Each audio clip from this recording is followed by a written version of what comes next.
Apa dulu Ustaz? Baik. Assalamualaikum warahmatullahi wabarakatuh. Alhamdulillahi haqqa hamdih. Wa ashhadu an la ilaha illallah wahdahu la syarikalah. Ta'ziman li majdih. Wa ashhadu anna Muhammadan abduhu wa rasuluh. Salawatu alaihi wa ala alihi wa ashabih. Wa man sara ala nahjihi wa stanna bisunnatih ila yaumiddin. Alhamdulillah, kita bersyukur kepada Allah Subhanahu wa taala. Di kesempatan sore hari ini kembali kita belajar bersama untuk melanjutkan pembahasan tentang fikih muamalah di tenaga medis. Dan mengingat sebagian besar tenaga medis adalah karyawan, baik di perusahaan swasta maupun di perusahaan milik negara. Banyak di antara mereka yang ketika berurusan dengan masalah zakat, mereka mengeluarkan zakat itu dengan menggunakan metode zakat penghasilan atau zakat pendapatan yang dikeluarkan tiap bulan sekali. Dan tentu saja sebagai seorang muslim, kita menghendaki agar setiap ibadah yang kita lakukan adalah ibadah yang bernilai sah secara syariat. Dan bagian dari salah satu ketentuan ibadah yang sah, ibadah itu harus berdasarkan petunjuk Nabi Sallallahu Alaihi Wasallam. Sebagaimana dalam kaidah yang sangat ma'ruf disampaikan dalam hadis dari Aisyah radhiyallahu anha, Rasulullah Sallallahu Alaihi Wasallam bersabda, "Man amila amalan laisa alaihi amruna fahuwa raddun." Barang siapa yang beramal sementara amal itu tidak ada ketetapan dari kami, dalam arti tidak ada aturan dari kami, fahuwa raddun, maka amal itu tertolak. Dan kita tidak ingin amal yang kita kerjakan sudah melelahkan, kemudian kita juga sudah mengeluarkan biaya, tenaga, dan seterusnya, namun ternyata tidak diterima oleh Allah Subhanahu wa taala. Sebagai muslim yang beriman kepada akhirat, tentu kita menghendaki agar amal yang kita lakukan diterima oleh Allah sehingga bisa menghasilkan sesuatu yang bermanfaat ketika di akhirat. Baik, lalu bagaimana praktek zakat profesi yang ada di tengah masyarakat? Sebelumnya, saya akan bercerita terlebih dahulu tentang masalah latar belakang keberadaan zakat profesi. Bapak Ibu yang dimuliakan Allah Subhanahu wa taala, tentang keberadaan zakat profesi, ini salah satu di antara pendapat ulama kontemporer, dan yang paling ma'ruf dalam hal ini adalah Yusuf Qaradawi. Keberadaan tentang zakat profesi.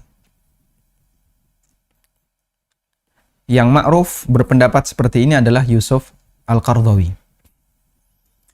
Sebagaimana yang disampaikan oleh Dr. Yusuf Qaradawi dalam buku beliau Fikih Zakat, yang itu merupakan disertasi. Dan Dr. Yusuf Qaradawi ketika berbicara tentang masalah zakatur ratib, zakat pendapatan bulanan, beliau ketika berbicara tentang zakatur ratib, itu beliau kaitkan dengan mal mustafad. Mal mustafad. Apa itu mal mustafad? Mal mustafad adalah harta tambahan yang didapatkan oleh seseorang dan usianya belum mencapai nisab. Harta tambahan yang didapatkan oleh seseorang yang itu di luar dari harta pokok dan usianya belum mencapai nisab. Sebagai contoh ya, misalnya ada orang yang dia memiliki kambing sebanyak 40 ekor. Misalnya kambing sebanyak 40 ekor. Berarti kambing ini sudah mencapai nisab. Nisab kambing adalah 40 ekor. Setelah mencapai nisab sebanyak 40 ekor, maka ini ditunggu setahun. Ditunggu setahun. Sudah? Ketika proses menunggu setahun, namanya kambing yang jumlahnya sekian banyak, pasti nanti akan ada yang hamil, kemudian melahirkan. Sehingga dari 40 ekor itu, misalnya ya, ini di bulan Ramadan tahun 42 Hijriah. Kemudian selama 1 tahun, Ramadan pula di tahun 43 Hijriah, Ramadan tahun depan, bisa kita pastikan yang awalnya dari angka 40 ekor, mungkin tambah ya. Anggaplah misalnya beranak ada sekitar 20, sehingga jadi 60 ekor. Ya, di rentang-rentang ini kambing itu bertambah. Bahkan tanggal 1 Ramadan tambah 1 anak lagi. Sehingga dari realita ini, dari kondisi ini, maka di situ ada 20 ekor, yang belum genap setahun. Yang belum genap setahun. Sudah? Baik. Nah, 20 ekor yang belum genap setahun, ini disebut mal mustafad. Inilah yang dimaksud, salah satu di antara contoh mal mustafad. Baik. Apakah ini dizakati di Ramadan tahun 43? Ataukah yang 20 ekor ini ditunggu sampai bulan berikutnya, sehingga yang 20 ekor ini genap selama setahun? Nah, di situ ulama memberikan rincian tentang mal mustafad. Apakah harus dizakati mengikuti perhitungan haul yang pertama, ataukah dia punya perhitungan haul sendiri? Dipahami insya Allah ya di sini ya. Apakah dia mengikuti perhitungan haul yang pertama, ataukah dia punya perhitungan haul sendiri? Jadi begini, dalam zakat, wah ini saya sudah kejauhan bicara mal mustafad, tapi belum ada pengantarnya. Jadi dalam zakat, itu kan ada nisab, ada haul. Nisab itu batas nilai. Haul itu batas waktu. Dan batas nilai ini menjadi batas awal. Sedangkan batas waktu ini menjadi deadline. Taib. Orang berkewajiban kena pajak apabila dia punya pendapatan 5 juta per bulan. Sudah? Nah, itu berarti batas nilai. Itu disebut nisab. Maka kalau saya punya pendapatan 5 juta, berarti saya termasuk wajib zakat. Wajib pajak. Deadline-nya kapan? Deadline-nya adalah misalnya bulan September tahun depan. Ya. Sehingga karena sekarang belum di bulan September, maka saya bisa memanfaatkan nilai itu, harta itu, ya, sampai September tahun depan. Begitu September tahun depan, saya berkewajiban untuk menyetorkan pajak. Maka seperti itu pula, kalau kita punya harta sebesar 1 nisab, maka kita berkewajiban untuk membayar zakat. Kapan deadline-nya? Deadline-nya adalah tahun depan, di bulan yang sama saat kita mendapatkan harta 1 nisab. Dipahami insya Allah ya? Deadline-nya adalah tahun depan, di bulan yang sama saat kita mendapatkan harta 1 nisab. Sehingga misalnya, sekarang harta 1 nisab zakat untuk saat ini, itu anggaplah di angka 70 juta. Saya memiliki tabungan saya genap 70 juta, itu misalnya di bulan Syawal tahun 42. Di bulan Syawal tahun 42. Maka ketika tabungan saya genap 1 juta di bulan Syawal tahun 42, tidak langsung saya keluarkan zakatnya. Syariat memberikan kelonggaran, deadline-nya adalah sampai Syawal tahun 43 Hijriah. Deadline-nya tahun depan. Nah, selama di rentang 1 tahun ini, saya boleh memanfaatkan 70 juta tadi. Kalau ternyata di tahun depan harta saya turun dari 70 juta, saya tidak berkewajiban bayar zakat.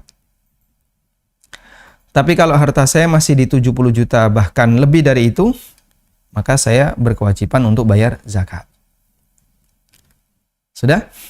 Sehingga haul itu deadline.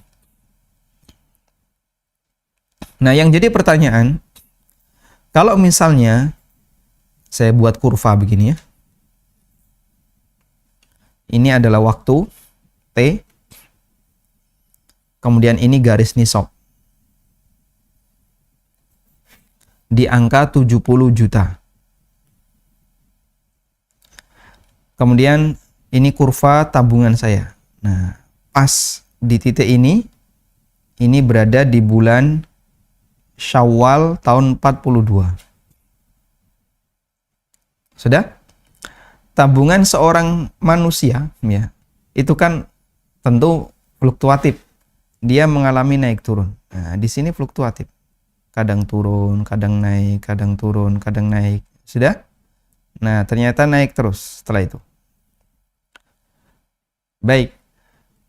Saya memiliki harta 1 nisab di bulan Syawal tahun 42. Berarti proyeksi zakatnya adalah di bulan Syawal tahun 43. Bulan Syawal tahun 43, berarti di sini. Nah, di sini berapa saldo saya?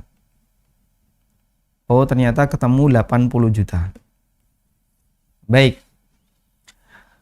Di angka 80 juta itu berarti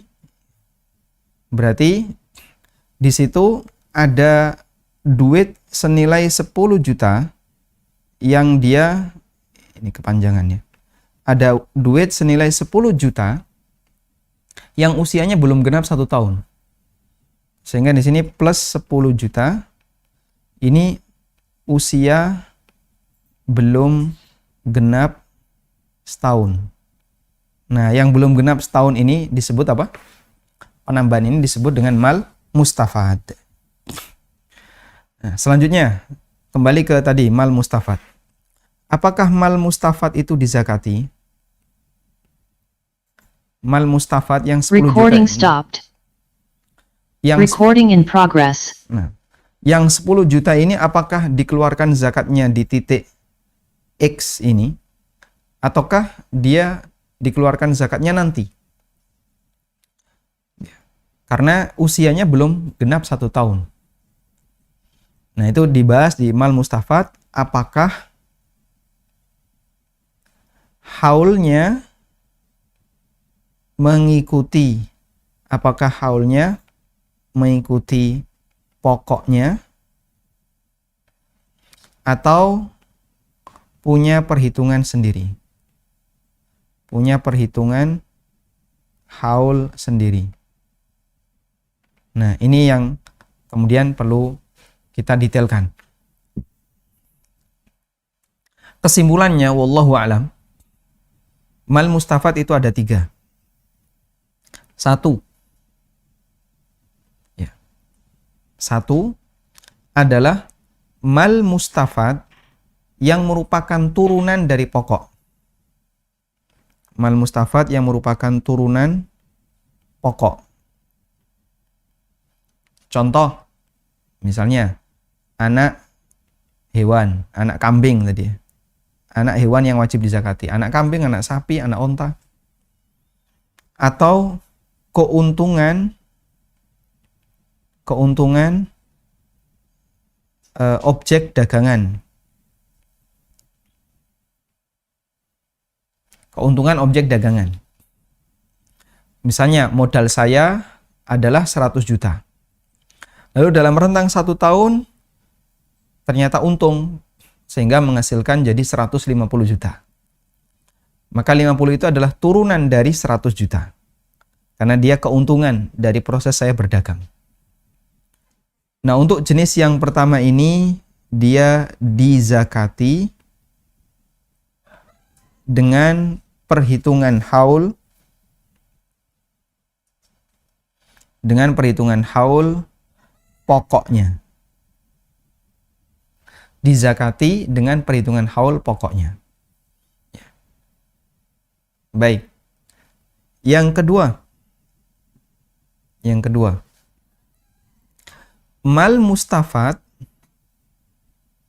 yang bentuknya berbeda dari harta pokoknya. Berbeda dari harta pokok. Maka untuk ini dia zakatnya dihitung sendiri. Sehingga dipisahkan dari harta pokok. Contoh ya. Orang punya uang, si A punya uang sebesar 100 juta. Dalam perjalanan 1 tahun, si A memiliki kambing, dikasih kambing ya. Dia dikasih kambing 40 ekor. Nah, di sini uang dengan kambing, ini dua entitas yang berbeda, dua bentuk objek zakat yang berbeda. Karena itu, kambing punya haul sendiri, uang punya haul sendiri. Pak, yang lebih real, ini kan jarang ya kasus kayak gini. Baik, yang lebih real misalnya, uang dengan ada orang punya uang 100 juta, lalu di perjalanan waktu menunggu itu, dia dikasih perak misalnya. Punya warisan perak, senilai 600 gram. Ini sudah di atas nisab. Maka ini nanti dihitung sendiri dan ini dihitung sendiri. Karena uang dengan perak itu dianggap berbeda. Uang itu lebih kepada emas. Kalau emas digabung. Kalau perak dibedakan. Baik. Karena dia berbeda antara harta pokok dengan harta tambahan, maka harta tambahan tadi dihitung sendiri. Harta tambahan tadi dihitung sendiri. Sehingga tidak digabungkan dengan harta pokok. Yang ketiga, harta sejenis, mal mustafadnya bentuknya harta yang sejenis, tapi ya, hartanya sejenis, tapi beda sumber. Harta sejenis tapi beda sumber. Contoh ya, harta dagang dengan warisan. Ini beda sumber. Saya berdagang dan total objek dagangan saya senilai 100 juta. Sudah? Dalam perjalanan berdagang, harta itu bertambah, berkurang, bertambah, dan seterusnya, terjadi fluktuatif. Lalu, 2 bulan sebelum saya bayar zakat, saya dapat warisan.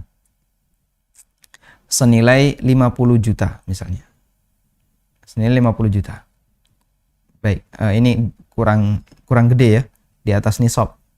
Misalnya warisan itu yang saya dapatkan senilai 80 juta. Baik, ini usianya baru 2 bulan saya dapatkan. Nah, disinilah ulama beda pendapat. Apakah ini perhitungannya digabungkan dengan harta dagangan saya? Ataukah dipisahkan? Paham ya? Di sini usia 2 bulan. Baru saya dapatkan di usia 2 bulan. Nah, kalau di usia 2 bulan, apakah yang warisan ini harus nunggu 10 bulan lagi? Ataukah langsung gabung dengan harta dagangan yang saya keluarkan sekarang zakatnya? Ulama beda pendapat. Di antara pendapat ada yang mengatakan digabungkan. Tapi pendapat jumhur dibedakan. Sudah? Sehingga kalau jumhur nanti zakatnya tahun depan. Kalau menurut pendapat jumhur, dia dibedakan. Tidak diikutkan dengan dagangan. Ini kalau pendapat jumhur. Baik. Kemudian ada sebagian yang mengatakan digabungkan. Nah, pendapat yang mengatakan digabungkan, itulah yang diambil oleh Yusuf Qaradawi untuk mengatakan berarti harta yang masuk itu begitu dia masuk, maka dianggap sebagai mal mustafad yang wajib dizakati. Baik. Karena itu, menurut Dr. Yusuf Qaradawi, kembali ke tadi ya, zakat profesi, bahwa zakat profesi itu hanya boleh diterapkan, di sini saya tulis, Dr. Yusuf Qaradawi, zakat profesi hanya boleh diterapkan jika zakat profesi jika pemilik profesi itu atau muzaki itu yang wajib zakat itu memiliki harta, sudah memiliki tabungan sebesar 1 nisab. Kalau kurang dari 1 nisab, tidak wajib dizakati dan tidak boleh bayar zakat. Saya ulang ya. Seorang karyawan dia boleh mengeluarkan zakat profesi jika dia sudah punya tabungan 1 nisab. Sehingga karyawan ada yang sudah punya tabungan lebih dari nisab atau sudah mencapai nisab, maka di sini boleh dikeluarkan zakat profesi. Boleh mengeluarkan zakat profesi. Sementara ada karyawan yang tabungannya kurang dari nisab, maka di sini dilarang untuk zakat profesi. Baik, ini rincian yang saya dapatkan dari Yusuf Qaradawi, dari keterangan Yusuf Qaradawi. Nah, kalau kita pakai pendapat jumhur, makanya ini dianggap sebagai pendapat yang berbeda dengan pendapat jumhur. Kalau kita pakai pendapat jumhur, seperti ini tidak berlaku. Karena kalau pakai pendapat jumhur, ini ditunggu dulu setahun, baru kemudian dikeluarkan zakatnya. Nah, sekarang kalau praktiknya di lapangan sudah terjadi seperti itu bagaimana? Misalnya, posisi Anda adalah seorang karyawan dan kebijakan perusahaan memotong gaji dari karyawan 2,5% tiap bulan. Kemudian dizakati. Tayyib. Memotong 2,5% dijadikan sebagai zakat. Nah, sekarang kita akan bahas kasus seperti ini. Ini tadi pengantar takyif fikih, pendekatan fikih. Kenapa sih kok muncul zakat profesi? Latar belakangnya kayak gimana? Nah, tadi ada latar belakangnya adalah tentang mal mustafad. Sehingga kalau orang paham tentang masalah apa itu mal mustafad, kemudian bagaimana cara mengeluarkan zakat mal mustafad, akan lebih mudah untuk memahami kasus zakat profesi. Ya, meskipun kalau saya perhatikan, Yusuf Qaradawi membuat kesimpulan tentang pendapat yang mewajibkan mengeluarkan zakat mal mustafad dengan zakat profesi, itu juga cukup jauh ya kesimpulan itu. Artinya nggak begitu matching. Kalau saya baca di fikih zakat, nggak begitu matching. Ini apa kaitannya? Kalau mal mustafad, andaikan kita berpendapat mal mustafad tetap wajib dizakati, itu tidak mengharuskan per bulan. Karena mal mustafad itu zakatnya intinya dia mengikuti haul harta pokok, sehingga tidak harus tiap bulan. Nah, kalau Yusuf Qaradawi tiap bulan, kenapa harus dilakukan tiap bulan? Dalam rangka percepatan. Dalam rangka percepatan, biar nggak nunggu, langsung aja keluarkan sekarang. Tayyib. Sekarang kita akan lihat lebih dekat ya. Terus bagaimana kalau misalnya Kita sekarang bicara pada kasus. Ada karyawan yang dia kerja di sebuah perusahaan atau di lembaga pemerintah. Kemudian ada kebijakan pokoknya potong 2,5% sebagai zakat. Dan tentu saja kita tidak bisa menghindari karena posisi kita karyawan. Bahkan kalaupun meminta tolong jangan dipotong, nggak dikabulin. Ya, kamu kan karyawan, pokoknya harus manut saja dengan aturan yang ada. Baik. Atau sebelumnya, dari penjelasan saya ini bisa dipahami enggak? Mungkin dari jamaah ada yang mau disampaikan terlebih dahulu?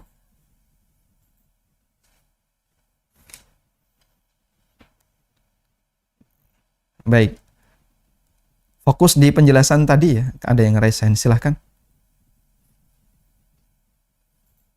Ingin memastikan saja Ustadz, Assalamualaikum warahmatullahi wabarakatuh. Waalaikumsalam warahmatullahi wabarakatuh. Tentang zakat al-Mustafa tadi, ingin memastikan saja di tahun 1442 misalnya dia senilai 80 juta, kemudian di tahun 1443 80 juta, tapi ada 2 bulan sebelumnya penambahan 20 juta misalnya. Jadi saya ingin pastikan bahwa itu 80 juta ditambah 20 juta zakatnya atau cukup 80 juta saja Ustadz? Yang dizakati, kalau Anda menggunakan pendapat sebagian ulama yang mengatakan mal mustafad dizakati, maka zakatnya 100. 80 yang awal dan 20 yang baru digabungin jadi 1. Sehingga yang dizakati 2,5% kali 100 juta tadi. 100 juta ya. Itu lebih selamat Ustadz ya? Insya Allah itu yang lebih selamat kalau kita mengambil pendapat mal mustafad dizakati. Kalau kita pakai pendapat jumhur, maka yang dizakati yang sudah 1 tahun, 80 juta, 2,5% kali 80 juta, yang 20 zakatnya nanti. Karena dia belum genap setahun. Iya, Ustaz. Tapi itu pendapat yang lain tadi, yang pendapat berbeda dengan pendapat yang pertama tadi ya. Gimana, Pak? Ya, artinya ada 2 pendapat yang tadi tentang Mustafa tadi ya, Ustaz. Iya, betul. Yang lebih selamat. Kalau Anda mau pilih yang sudahlah, daripada saya tahan, saya keluarkan zakatnya, insya Allah sah. Karena boleh mengeluarkan zakat lebih cepat. Baik. Cukup? Ada yang lain? Fokus di penjelasan saya tadi. Silakan Dokter Ari. Ya, terima kasih Ustadz. Mau mempertanyakan tadi yang poin nomor 2 yang beda jenis. Tadi kan dikatakan contohnya kita punya uang 100 juta dan mendapat warisan perak 600 gram. Tapi bagaimana apabila kejadiannya adalah sebelum jatuh haul, kita punya uang misalnya 150 juta, kemudian setengahnya tuh kita 100 juta, terus setengahnya kita belikan emas-emasan atau perak gitu. Jadi ketika jatuh haul yang 1443 Hijriah, itu uang kita tinggal 50 juta plus emas 600 gram, misalnya seperti itu. Kan emasnya ya? Ada, iya. Bukan perak. Ya misalnya perak 500 gram, misalnya seperti itu. Intinya adalah yang beda jenis bukan warisan, tapi hasil dari tabungan kita. Nah itu sistemnya bagaimana ya Ustadz? Apakah sama seperti tetap jatuh bahwa yang perak bukan warisan, yang kita beli sendiri itu juga dizakatkan juga atau tidak? Baik. Gitu. Baik. Terima kasih. Saya buat pendekatan yang mungkin lebih kelihatan kontras ya. Misalnya di kurva ini. Ini waktu tadi.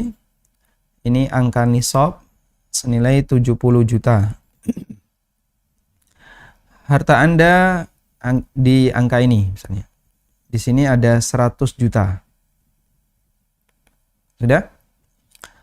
Berarti di titik ini adalah titik awal haul. Anggaplah misalnya di bulan Ramadan tahun 42. Maka nanti proyeksi zakatnya adalah di bulan Ramadan tahun 43. Begini ya. Harta ini Anda bertambah terus. Kemudian di pertengahan haul, di pertengahan tahun Anda mendapatkan tawaran. Saya punya ternak kambing. bagus. Sebentar lagi kan Idul Adha. Kulaan kambingnya itu di bulan Rajab. Ya, bulan Rajab kan 2 bulan sebelum Ramadan ya, di bulan Rajab. Anda langsung kulaan kambing dari nilai ini anggaplah misalnya jadi 120 juta. Dari nilai 120 juta, Anda belikan kambing 60 juta. Ya, maka di sini langsung turun jadi 60 juta. 60 juta di angka 60. Sudah? Begitu masuk Ramadan tahun 43 di sini ya. Masuk Ramadan tahun 43, harta Anda adalah 65 juta plus 40 kambing. Nah, ini wajib zakat enggak? Jawabannya tidak. Kenapa? Ini mal mustafad berupa kambing ini, karena dia beda jenis dengan uang, sehingga tidak dihitung bareng. Meskipun kambing ini dibeli dari uang Anda sebelumnya, dari tabungan Anda. Dan Anda beli kambing ini bukan karena ingin lari dari kewajiban zakat, tapi karena tertarik investasi. Sehingga nanti kambing ini akan dijual pada saat Idul Adha. Berarti Ramadan, Syawal, Dzulqa'dah, Dzulhijjah. 3 bulan lagi akan terjual. Maka begitu terjadi demikian, turunlah nisab Anda jadi di bawah nisab, harta Anda di bawah nisab. Dan begitu masuk Ramadan, Anda tidak berkewajiban untuk bayar zakat karena nominal uang Anda kurang dari 1 nisab. Dipahami insya Allah ya? Nah, kalau kambing ini diganti emas, kambingnya diganti emas. Yang 60 juta dipakai beli emas. Nah, emas sama uang sama. Emas dengan uang itu dianggap sama. Yang beda itu perak. Karena uang dikiaskan dengan emas, dan emas dengan perak itu dipisahkan, kata Nawawi. Bahkan kata beliau sepakat di kalangan ulama Syafi'iyah, emas dengan perak perhitungannya dibedakan. Sehingga kalau Anda pakai beli emas, tetap digabung. Tapi kalau Anda pakai beli perak, dipisah. Wallahu a'lam.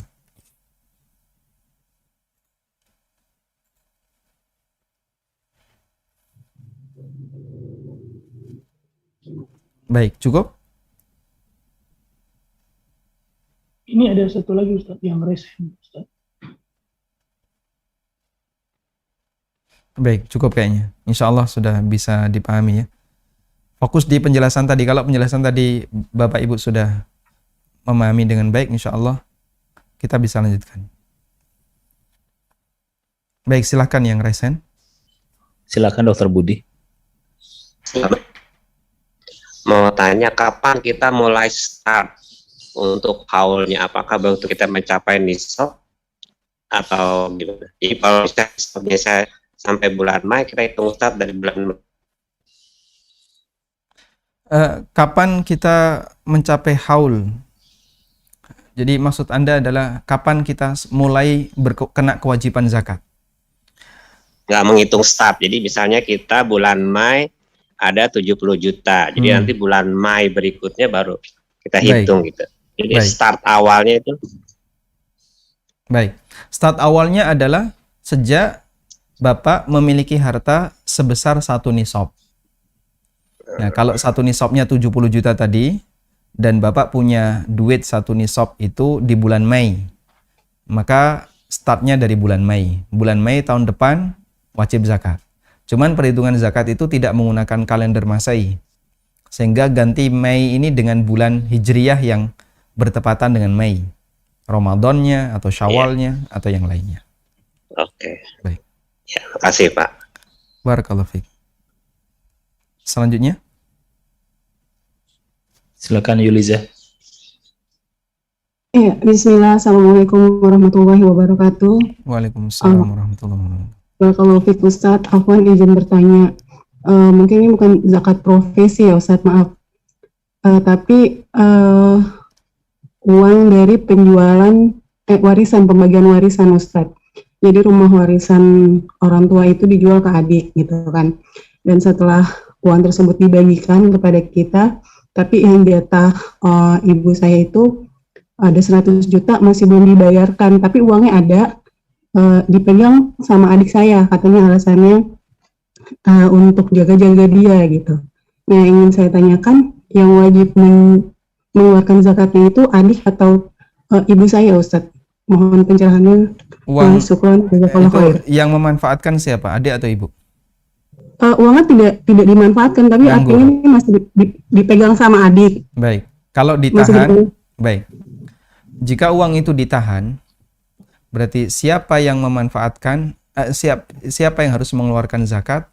Jawabannya adalah sebenarnya kalau itu terjadi akad utang piutang, yang memanfaatkan yang membayar zakat yang memanfaatkan.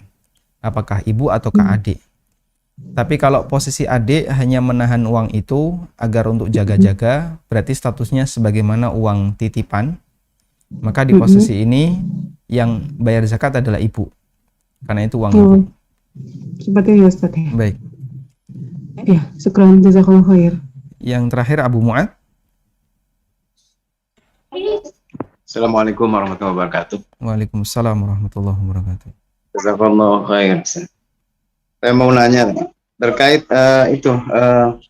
sebetulnya zakat penghasilan itu memang sudah dicontohkan di zaman Rasul.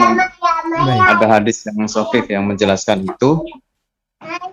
Baik. Terus yang Belum kedua, kita bahas itu, Pak. Ya, sebentar lagi mau kita bahas. Yang kedua ini terkait yang ada di sekarang itu PNS gitu ya. Ada yang ditawarkan apakah mau membayar zakat profesi atau tidak gitu. Jadi opsional. Opsional. Ada yang membayar itu dia taruhlah misalnya setiap bulan dapat 10 juta dan tidak ditabung gitu. Jadi dia hanya habis mungkin setiap bulan itu. Tapi dia tetap juga bayar zakat itu. Apa itu benar menurut syariat atau memang hanya perbuatan sia-sia? Baik. Assalamualaikum. Waalaikumsalam warahmatullahi wabarakatuh. Baik. Jawaban untuk pertanyaan Abu Mu'ad adalah penjelasan berikut. Jadi kita akan beralih ke penjelasan untuk kasus real yang ada di lapangan. Bagaimana kalau posisi kita adalah sebagai karyawan, kemudian dana kita dipotong 2,5%, gaji kita dipotong 2,5%, apakah itu sah sebagai zakat ataukah tidak? Baik. Terlepas dari muqaddimah tadi kita sedang membicarakan dari mana asal-usul zakat profesi itu ada di tengah masyarakat. Dan tadi sudah kita sampaikan, ulama yang masyhur dengan pendapat itu adalah Yusuf Qaradawi, dan bagaimana latar belakang Yusuf Qaradawi membuat kesimpulan itu.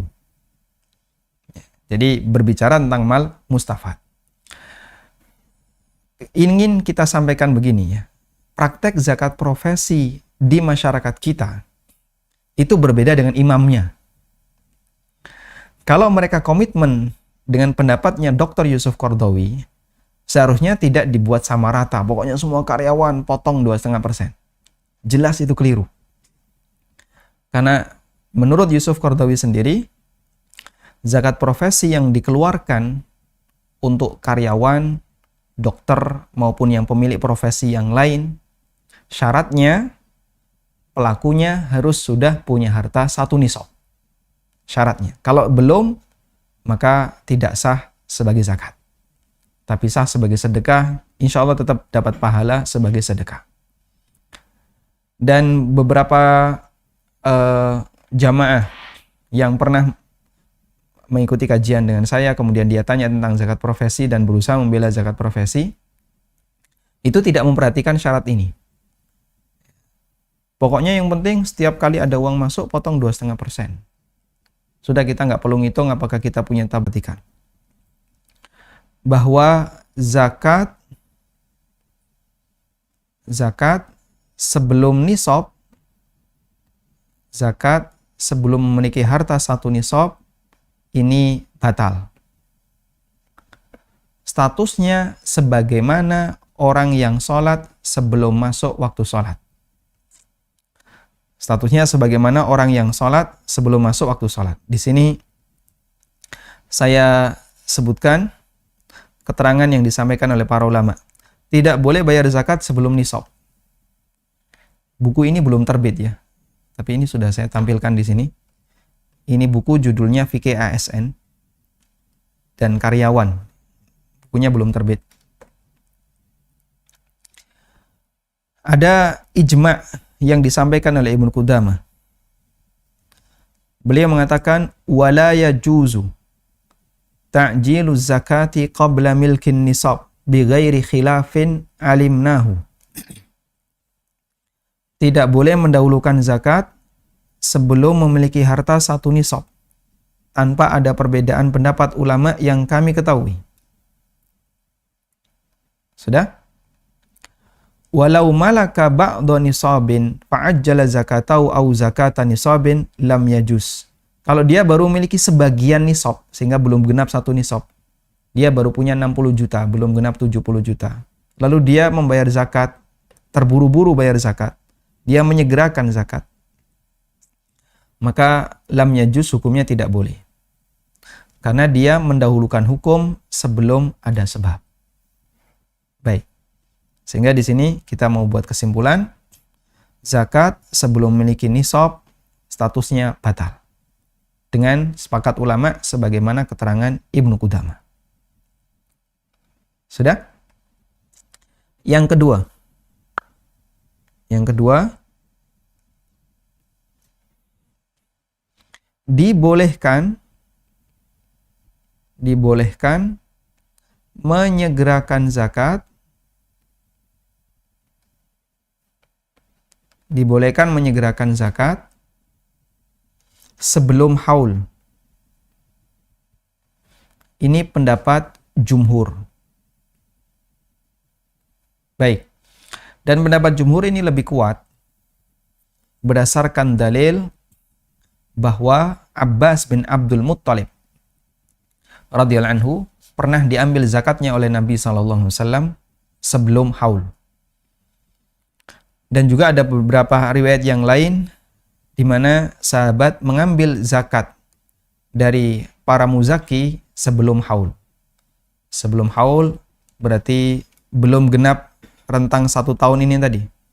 Misalnya dia punya harta sebesar 1 nisab di Ramadan 42, di rentang ini dia bayar zakat. Jumhur ulama membolehkan dan ini pendapat yang lebih kuat.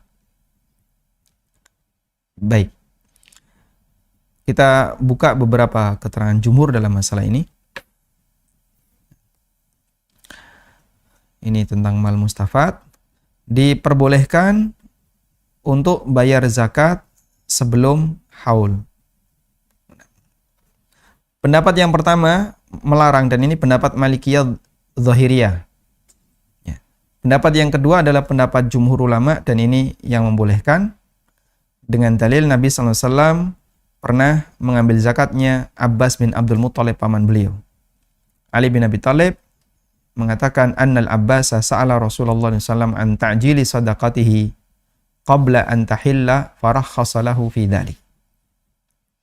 Abbas pernah bertanya kepada Nabi SAW tentang hukum menyegerakan zakat sebelum haul, lalu beliau memberikan keringanan akan hal itu. Ya. Dan juga dari Umar, inna qad akhadna zakatal Abbasi amal awwali lil am. Saya telah menarik zakatnya Abbas tahun kemarin untuk tahun ini. Ya. Dan seterusnya. Sehingga dari sini diperbolehkan untuk mengambil zakat atau membayar zakat meskipun belum genap haul. Tapi dengan syarat sudah punya tabungan 1 nisab. Tabungan 1 nisab tadi nggak boleh dikurangi. Sedangkan haulnya boleh dipercepat. Tayyib. Nah, di sini ada kesimpulan ya. Membayar zakat sebelum nisab sama dengan melakukan amal sebelum ada sebab dan itu tidak sah sebagai amal. Membayar zakat sebelum haul berarti melunasi utang sebelum deadline dan itu diperbolehkan. Membayar zakat melebihi haul termasuk kezaliman. Kalau melebihi haul Tidak boleh, berarti dia menunda hak orang lain, yaitu menunda hak fakir miskin. Sudah? Yang ketiga, nah, yang dizakati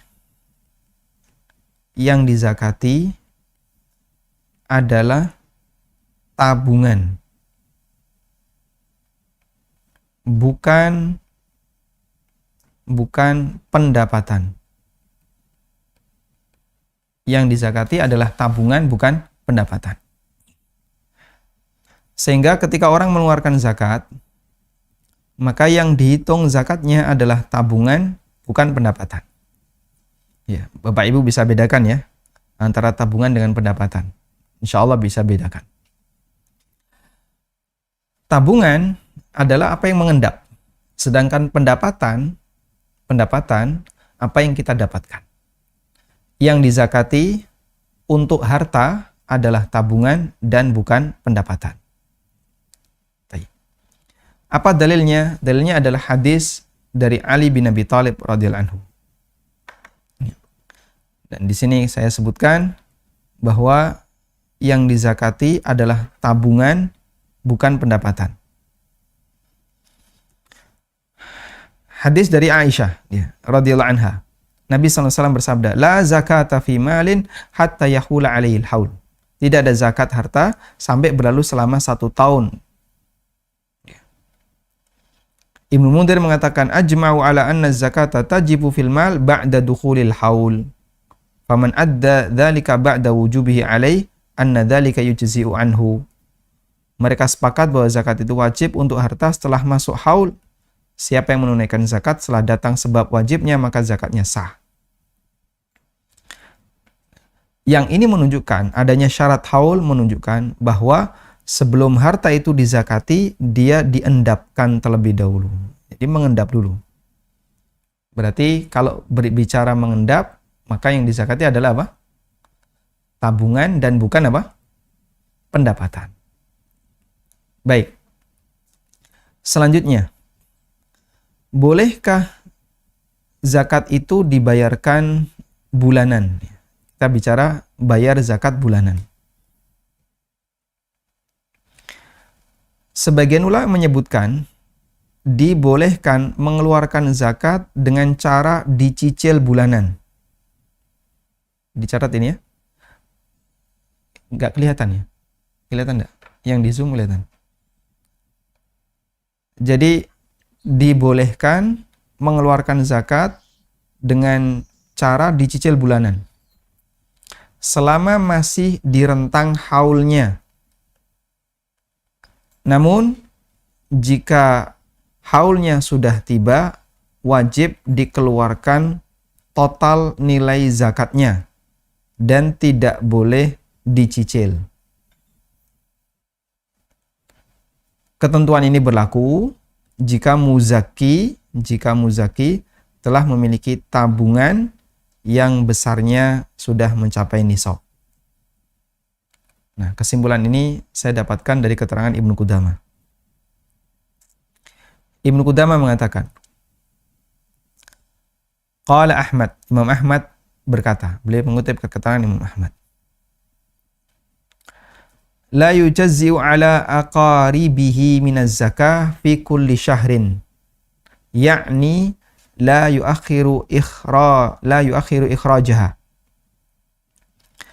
Tidak boleh mencicil zakat untuk diberikan kepada kerabat tiap bulan.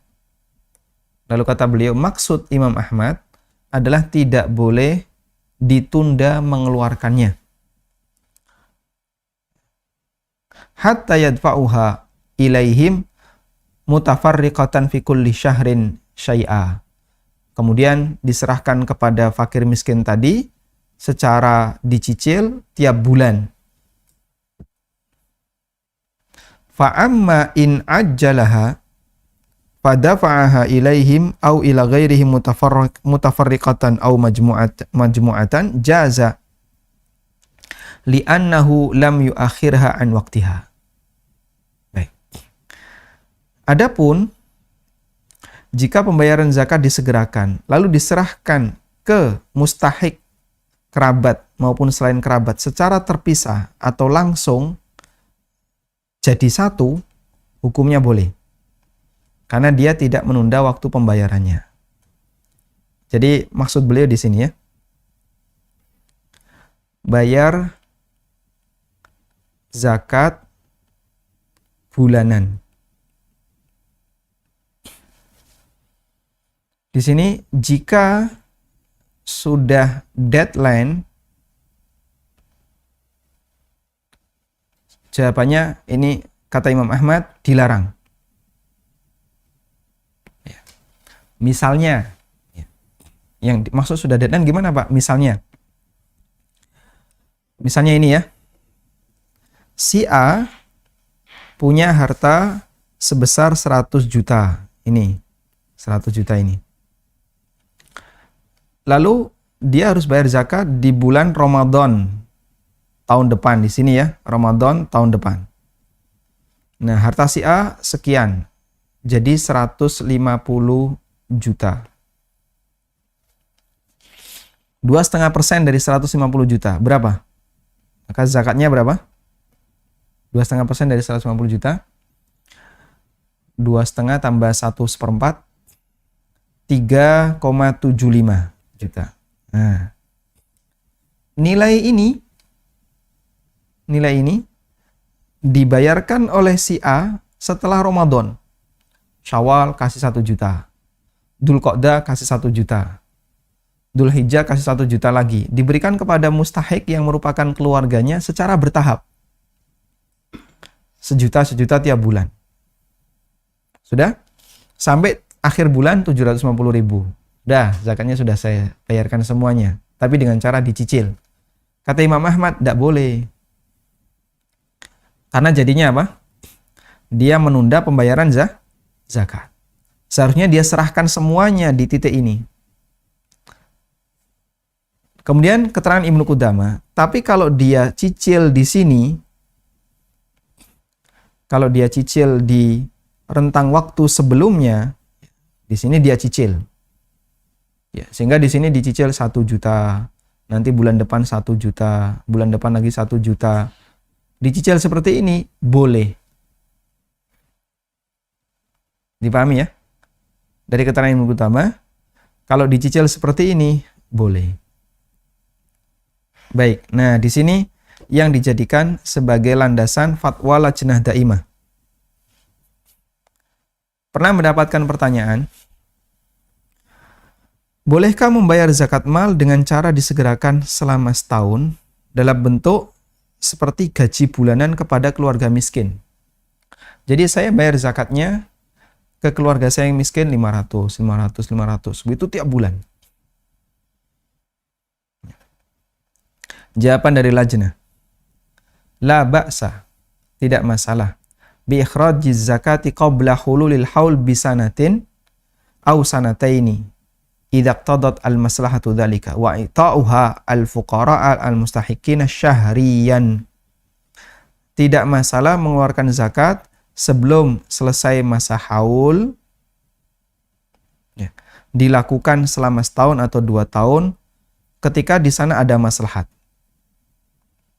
Dalam arti dicicil tadi, dibayar secara bertahap. Lalu diberikan kepada orang miskin yang berhak setiap bulan.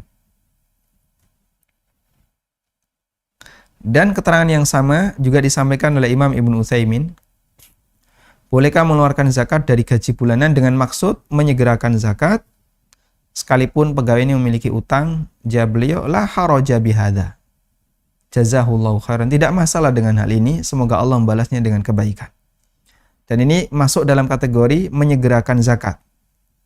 Yakni maksudnya adalah kalau orang ya, kullama qabada ratib, setiap kali dia menerima gaji, akhadha zakatahu halan, lalu dia mengambil zakatnya ketika itu, fa innahu la ba'sa bidzalika, insyaallah tidak masalah itu. Dengan syarat dia sudah punya harta sebesar 1 nisab. Tayyib. Sudah? Kesimpulannya sekarang, kesimpulan zakat profesi, gaji karyawan, teknis perhitungan zakatnya mengikuti perhitungan zakat mal. Karena bentuknya uang. Sudah? Dan zakat mal, nisabnya adalah nisab zakat mal, senilai 85 gram emas. Yang itu kalau kita konversi ke uang kurang lebih 70 juta. Karyawan boleh diambil zakat profesi hanya mereka yang tabungannya telah mencapai nisab. Sudah? Bagi karyawan yang tabungannya belum mencapai nisab, tidak ada kewajiban zakat. Sehingga potongan gaji yang diambil oleh instansi diniatkan sebagai sedekah. Kalau sifatnya tidak bersifat sukarela, tidak opsional. Tapi kalau opsional, ya terserah bagi masing-masing karyawan, apakah dia mau terima utuh ataukah dipotong 2,5%, terserah dia. Kalau dia belum memiliki tabungan 1 nisab, maka niatnya sebagai sedekah. Mengingat statusnya sedekah, pada asalnya tidak boleh ada paksaan dari instansi tempat kerja. Karena sedekah sifatnya apa? Sukarela. Yang kelima, pengambil zakat profesi bagi karyawan yang memenuhi syarat, yaitu yang sudah mencapai 1 nisab tadi, harus dilakukan melalui pemberitahuan dan permohonan izin sebelumnya agar mereka bisa berniat zakat. Karena syarat zakat harus niat. Sehingga nggak boleh karyawan, saya nggak tahu tuh, tapi ngerti-ngerti udah dipotong 2,5%. Nggak pernah ngerti dia. Oh, nggak boleh, jangan kayak gitu. Harus apa? Ada pemberitahuan. Biar karyawan niat tiap bulan itu bayar zakat. Secara dicicil bulanan tadi. Status zakat bulanan yang diambil instansi itu adalah bentuk menyegerakan zakat sehingga dihitung sebagai cicilan zakat. Nah, ini saya kasih ilustrasi biar gampang ya. Kelihatan insya Allah ya. Si A seorang karyawan BUMN dengan gaji 10 juta per bulan. Instansi tempat dia bekerja motong gaji 2,5%, ya, berarti 250.000 per bulan. Di bulan ini si A memiliki tabungan senilai 100 juta. Bagaimana cara perhitungan zakatnya jika pengeluaran si A senilai 5 juta per bulan? Baik. Baik, kita baca jawaban ini atau saya bacakan jawaban ini ya. Jika potongan 2,5% itu diniatkan sebagai zakat, berarti total zakat si A adalah 250 kali 12, totalnya 3 juta. Total harta si A di akhir tahun adalah 100 juta, karena dia sudah punya tabungan 1 nisab, plus 5 juta yang merupakan sisa pengeluaran, karena dia tadi gaji 10 juta, pengeluaran 5 juta, plus 5 juta kali 12, total 160 juta. Berarti kewajiban zakat si A di akhir tahun adalah 2,5% kali 160. 4 juta. Sudah? Nah, si A tadi sudah bayar zakat 250 tiap bulan. Sudah bayar zakat di angka 250 tiap bulan. Yang totalnya adalah 3 juta. Totalnya 3 juta. Kewajiban zakat dia 4 juta. Berarti zakat yang perlu dibayarkan A kurang 1 juta. Maka A di akhir tahun tadi tinggal bayar 1 juta. Dipahami insya Allah ya? Ini kalau saya buat kurva, gitu. Ini waktu, ini angka tabungan. Nisab 70 juta. Angka 70 juta. Baik. Si A sudah memiliki harta senilai 100 juta. Si A sudah memiliki harta senilai 100 juta. Di sini mulai perhitungan haulnya. Ini angka 100 juta. Baik. Di angka 100 juta ini si A bertambah tiap bulan 5 juta. Berarti kurvanya agak landai gitu ya. Agak landai 5 juta. Flat, anggaplah flat. Ini misalnya di bulan Safar tahun 42 Hijriah. Berarti proyeksi zakatnya adalah sama di bulan Safar pula tahun 43 Hijriah. Sudah? Gaji si A itu sudah dipotong 250.000. Berarti di sini minus 250.000, nanti minus lagi 250.000 dan seterusnya. Total pengeluaran dia untuk zakat 3 juta. Total. Dari 250 yang dipotong bulanan.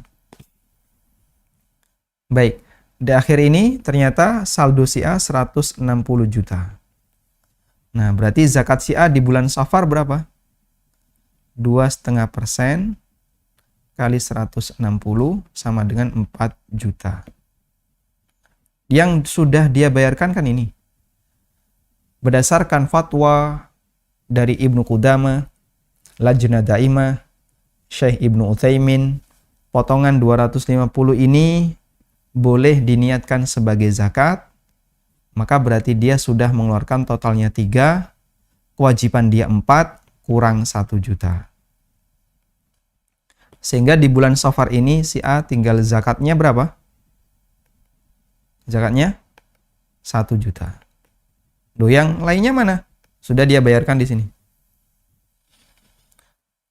Sudah dia bayarkan di rentang selama 1 tahun tadi.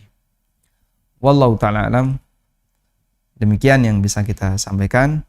Semoga bisa dipahami dengan baik.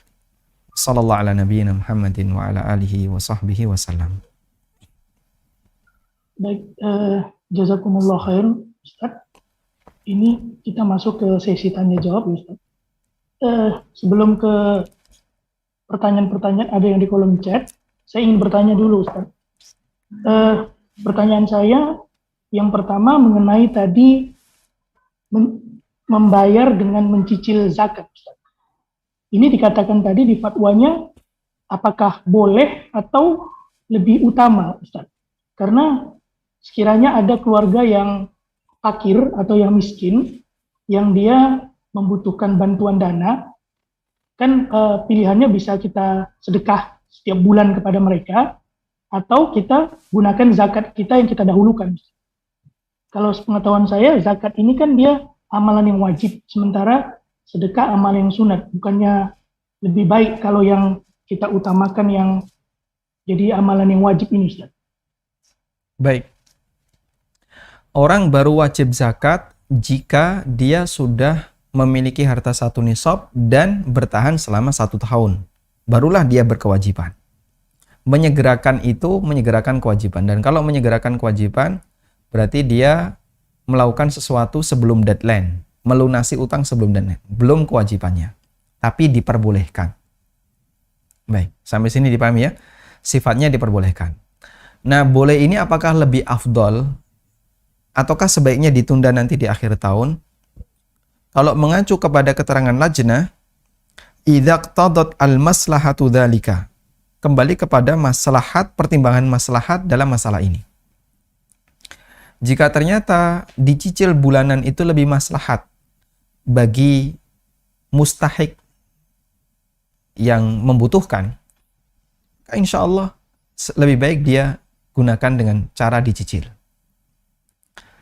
Tapi kalau misalnya, lebih maslahat ditunda di akhir, maka yang terbaik adalah ditunda di akhir.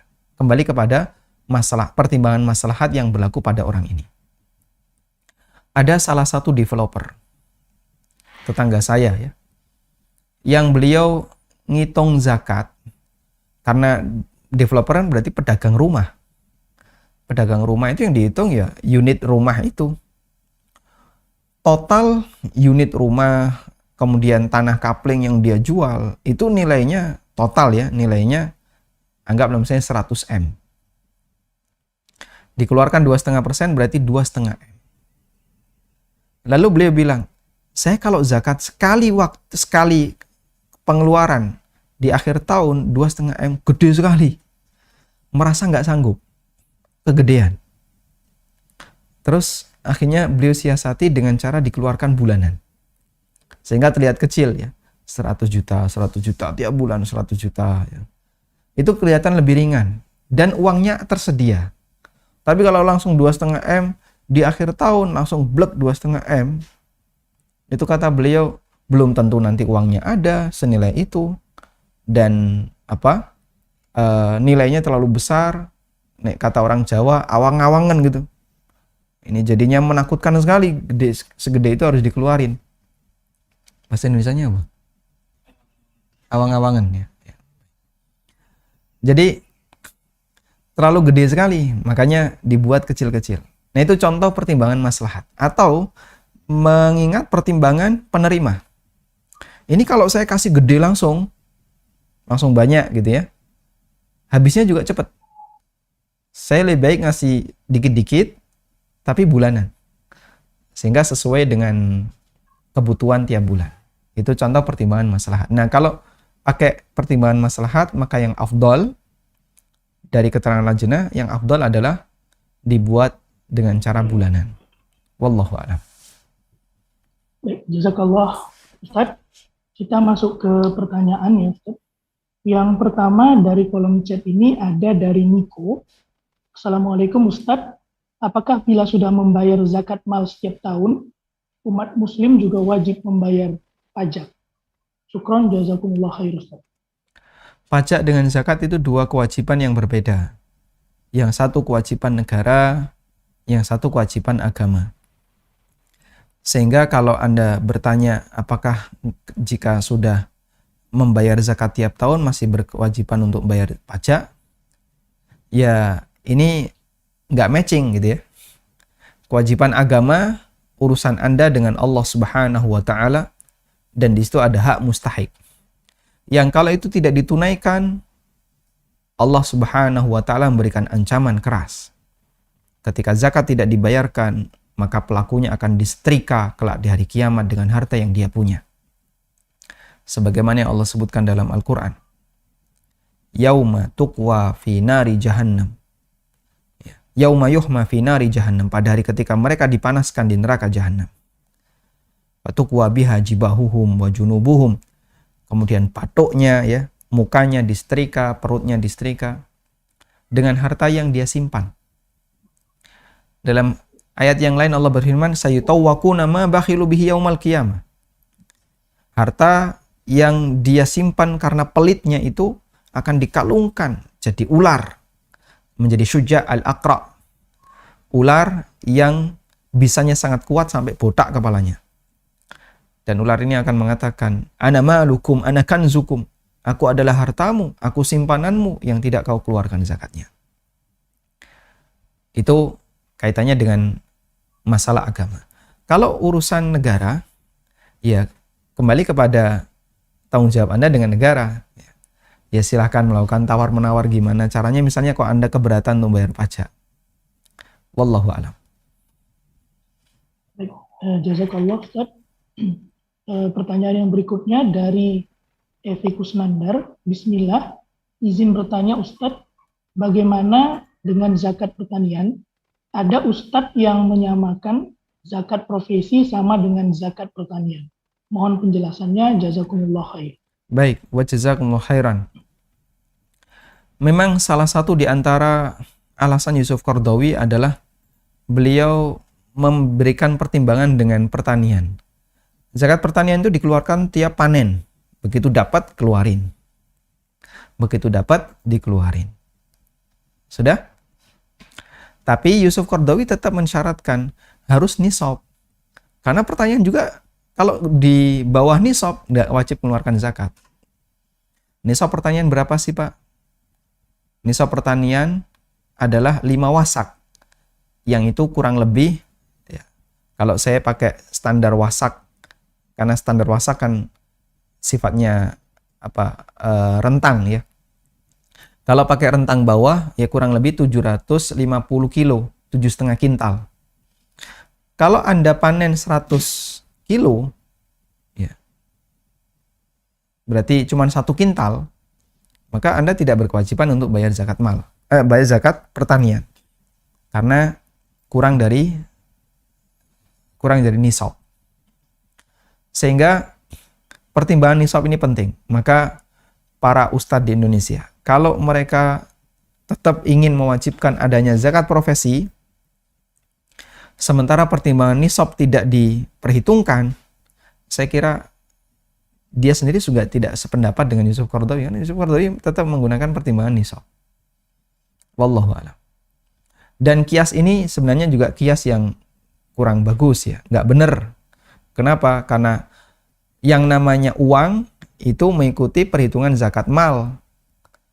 Sedangkan pertanian itu objeknya berbeda dengan zakat mal. Dan jangan dibolak-balik, pertanian digunakan untuk standar zakat mal pakai pertanian. Jadinya nggak karuan. Allah sudah ngasih aturan, zakat mal ada aturannya sendiri, zakat pertanian ada aturannya sendiri. Wallahu a'lam. Baik, yang berikutnya dari IC. Assalamualaikum Ustadz, bagaimana dengan uang dari tabungan saham? Kalau nilai saham pada saat kita beli tahun lalu senilai 100 juta, lalu nilai itu turun pada tahun ini menjadi senilai 80 juta. Walaupun saham tersebut tidak dalam kondisi dijual. Mana nilai yang harus dizakati? Waalaikumsalam warahmatullahi. Zakat saham ini ada beberapa muqaddimah yang perlu kita pahami. Tapi di luar muqaddimah itu ya. Anggaplah misalnya saham itu ukurannya adalah berdasarkan nilai. Sudah, kita nggak mempertimbangkan muqaddimah yang lain. Kita tidak mempertimbangkan pertimbangan-pertimbangan yang lain. Maka yang jadi acuan adalah nilai akhir. Yang jadi acuan adalah nilai akhir. Sehingga kalau saham itu nilainya turun jadi 80, maka yang jadi acuan 80, bukan di 100. Karena dia turun. Karena itu andaikan ya. Sekarang kan emas cenderung naik. Andaikan di satu waktu emas itu turun sehingga harganya jadi murah misalnya. Maka ya acuan zakat nanti geser jadi turun. Sehingga yang jadi acuan adalah berapa nilai saat mau bayar. Mau naik, mau turun. Berapapun nilai saat dia mau bayar, itu yang dijadikan acuan. Bukan nilai yang dulu. Ada contoh kasus seperti ini. Sekarang saya punya uang 70 juta. Sudah nisab ya. Berarti zakat saya ini di bulan apa? Anggaplah Muharram. Kurang berapa hari lagi kan masuk Muharram. Selasa masuk Muharram gitu. Anggaplah Muharram tahun 43. Berarti zakat saya adalah Muharram tahun 44. Muharram tahun 44, duit saya tetap 70 juta. Muharram tahun 44 itu berarti sama dengan bulan Juli atau bulan Agustus tahun 2023. Atau 2022. Ternyata harga emas naik. Sehingga nisab sudah di angka 90 juta. Duit saya masih di angka 70 sama dengan tahun lalu. Begitu saya mau bayar zakat, loh, emasnya kok sekarang jadi 90 juta nisabnya. Maka di posisi itu saya tidak berkewajiban untuk bayar zakat. Kenapa? Duit saya di bawah nih nisab. Wallahu a'lam. Baik, terima kasih Ustaz. Selanjutnya pertanyaan yang berikutnya. Bagaimana kalau zakat langsung dipotong 2,5% dari penghasilan kotor kami di rumah sakit? Setelah mencapai nisab dipotong kotor atau setelah dipotong pajak? Karena pajaknya juga progresif sampai 25 sampai 30%.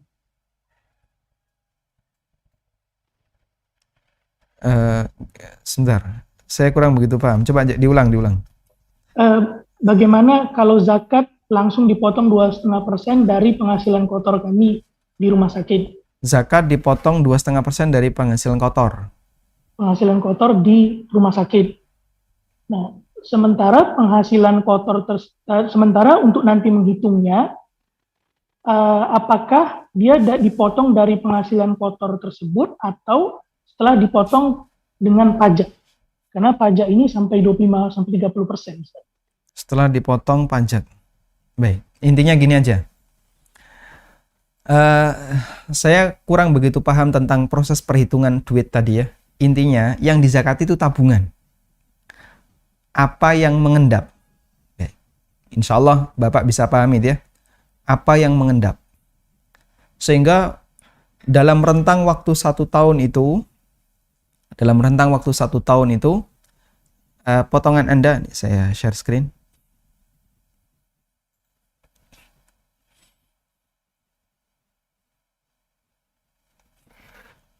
%2,5% dari penghasilan kotor. Misalnya ya, penghasilan kotor Bapak adalah 20 juta. 2,5% dari penghasilan kotor berarti 500.000. Sudah? 500.000 ini statusnya saving zakat. Dipotong oleh instansi, biarkan aja. Dan Anda berniat untuk zakat. Saya berasumsi ya, misalnya saya membuat permisalan, bukan berasumsi, membuat permisalan. Tabungan Bapak senilai 500 juta misalnya. Bapak sudah punya tabungan 500 juta. Lalu punya penghasilan tambahan tiap bulan. Sudah? Untuk 2,5% zakatnya 500.000. Anda niatkan sebagai zakat. Nah, dari 20 juta ini juga dipotong pajak. Misalnya 20%. Gede banget ya. Berarti berapa ini? Ya. 400.000. Kok 400.000? 4 juta. Ya. Dipotong pajak 4 juta. Nah, ini kan nggak dihitung, ini masuk negara. Berarti sisa saldo Anda 16 juta dipotong 500 jadinya 15,5 juta. Ya. Anggap misalnya pendapatan ini tidak berkurang sebesar pun karena Bapak juga punya penghasilan yang lain sehingga yang 15 juta ini nggak berkurang. Sudah? Maka dari kurva 500 juta itu naik terus. Total misalnya ini di bulan Ramadan tahun depan, total harta Bapak menjadi 700 juta. Nah, ngitungnya dari yang ini. Dari yang mengendap tadi. Dari akumulasi yang mengendap.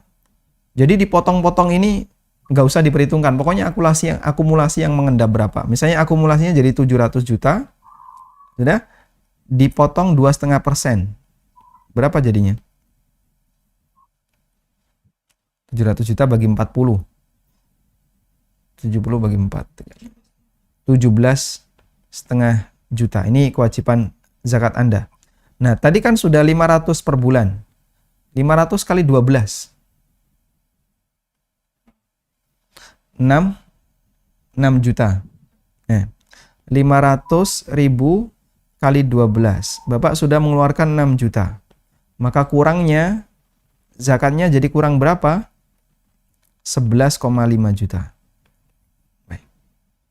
Nah, yang dihitung ini tadi, yang mengendap. Yang mengendap berapa, itu yang dihitung. Sementara yang bulanan tadi, ini yang Anda jadikan sebagai saving zakat, akumulasinya, saya sudah keluarkan berapa? 6 totalnya. Kurangnya berapa? Itu yang harus Anda bayarkan. Wallahu a'lam. Baik, jazakallah Ustaz. Yang berikutnya dari Prayogi Husada. Ustaz, apakah rumah yang kita beli, kendaraan, itu termasuk kategori tabungan bentuk lain? Misal, sebagaimana dulu membeli, niatnya sebagai investasi atau tabungan. Jazakallah khair. Wa jazakumullah khairan. jika ada orang yang beli properti, niatnya untuk dipakai atau ya hanya sebatas untuk investasi, tapi tidak ada niat untuk diperdagangkan dalam waktu dekat, maka objek seperti ini tidak wajib dizakati. Sehingga saya misalnya beli tanah, kemudian sudah setelah beli saya biarin aja. Saya persilahkan orang petani di daerah itu mau ditanami silahkan. Terus ditanami, digarap. Ya, kadang saya dikasih sebagian hasil panen, kadang tidak. Maka di posisi ini, wallahu ta'ala alam, saya tidak berkewajiban untuk mengeluarkan zakat tanah itu. Karena tanah bukan termasuk di antara objek yang wajib dizakati. Kecuali jika saya beli dengan niat mau saya kapling, saya jual. Berarti di situ jadi objek dagangan. Tapi kalau tidak sampai seperti itu, cuman saya biarin aja, maka tidak wajib dizakati. Wallahu a'lam. Terima kasih Ustadz. Pertanyaan berikutnya dari Dr. Ati. Ustadz, bagaimanakah di tahun kedua ketika 150 juta di tahun pertama, ini mungkin maksudnya sudah dibayar pada tahun pertama, kemudian di tahun kedua bertambah menjadi 300 juta. Berapakah zakat yang pada tahun kedua itu yang harus dibayarkan? Saldo akhirnya, kalau di tahun kedua sampai di angka 300 juta, berarti 300 juta kali 2,5%. Sehingga zakat Anda nanti 7,5 juta. Nah. Baik, terima kasih Ustadz. Yang berikutnya dari Rosi Wilyasari. Pertanyaannya, saya dan anak saya masing-masing mempunyai tabungan emas. Apakah zakatnya digabungkan atau masing-masing? Anak saya saat ini berusia 9 tahun.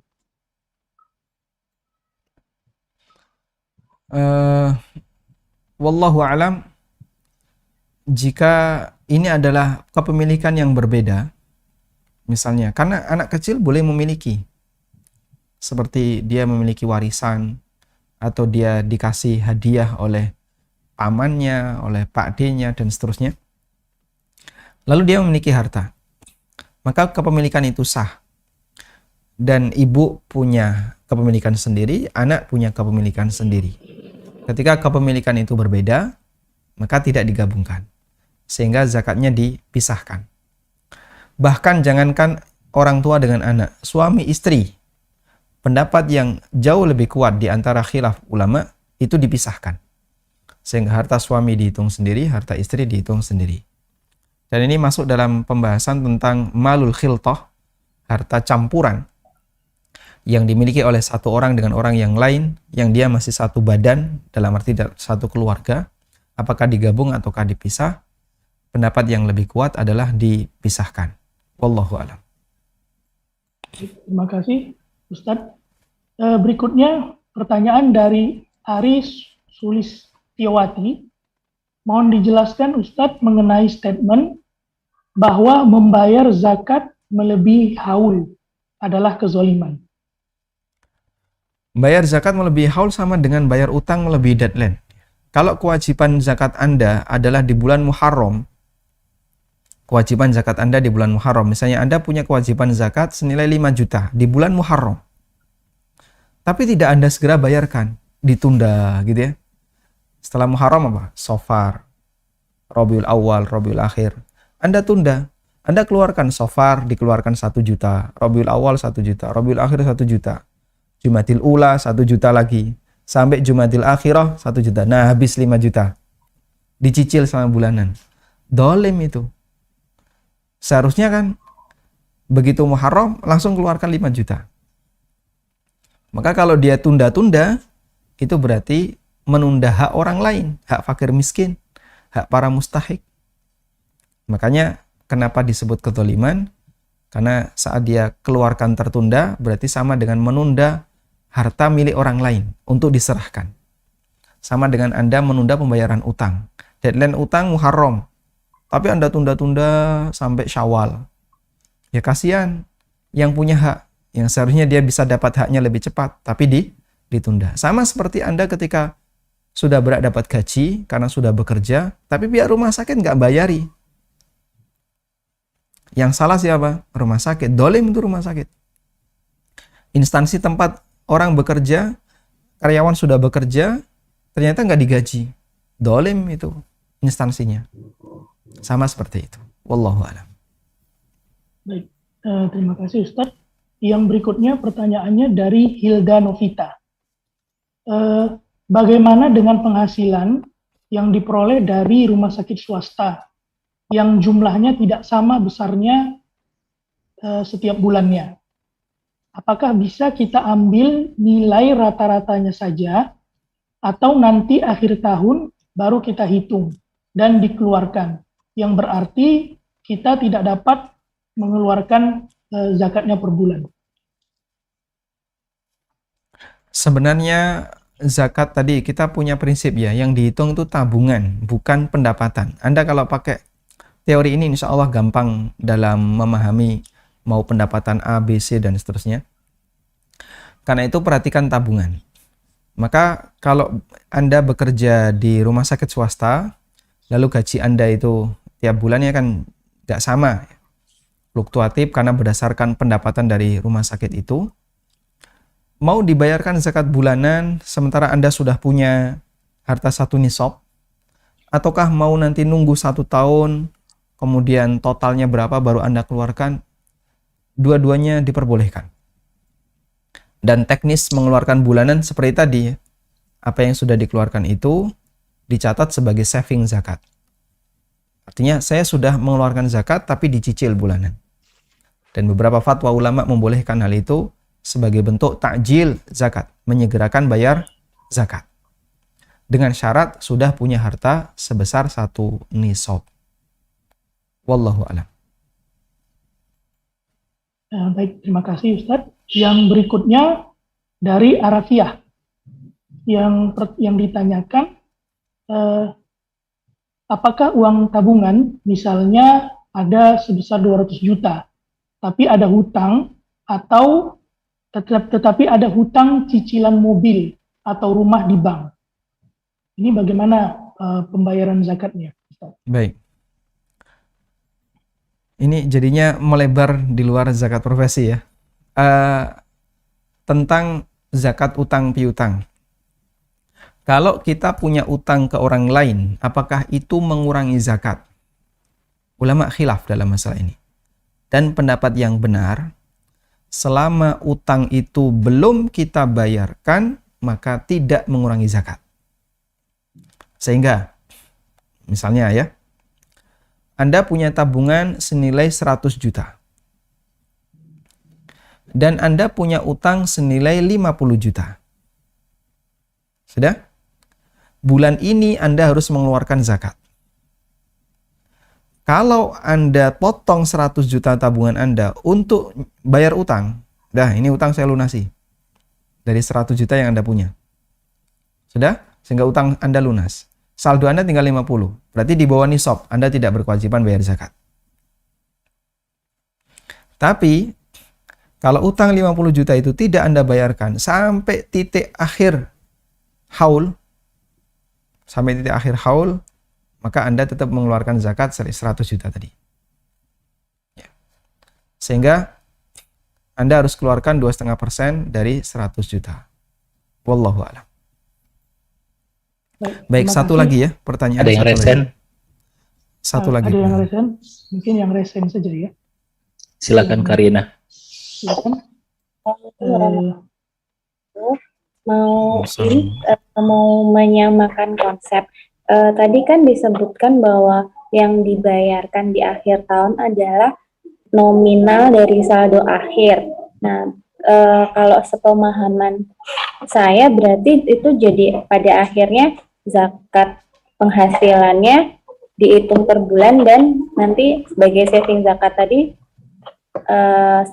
dikurangi dari yang setelah 1 tahun, 2,5% dari saldo akhir 1 tahun.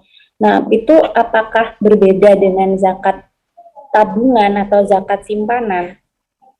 Maksudnya berbeda? Jadi belum ini saya memahaminya zakat penghasilan itu berbeda Dihitung dengan berbeda. Zakat. Nah, baik. Tapi kalau dari konsep penghitungan itu tadi kan dengan menggunakan saldo akhir, tapi hitungannya tetap disebut sebagai zakat penghasilan. Ini mohon pencerahannya supaya satu konsep.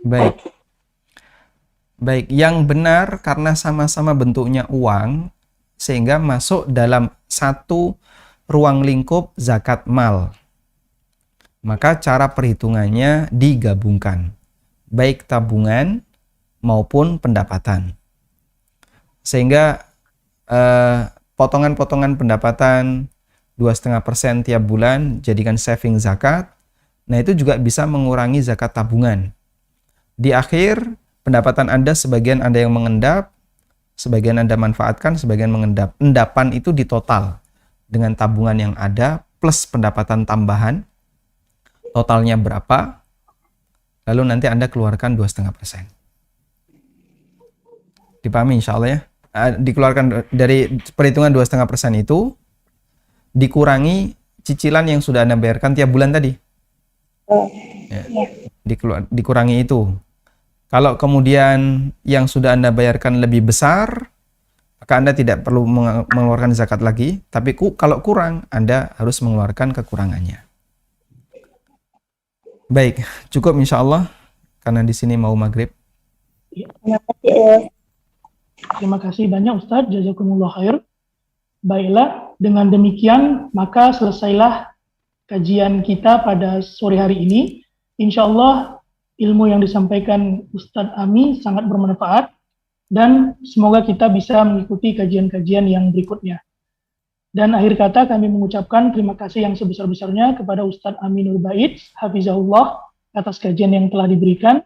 Jazakallahu khairan katsira, barakallahu fik.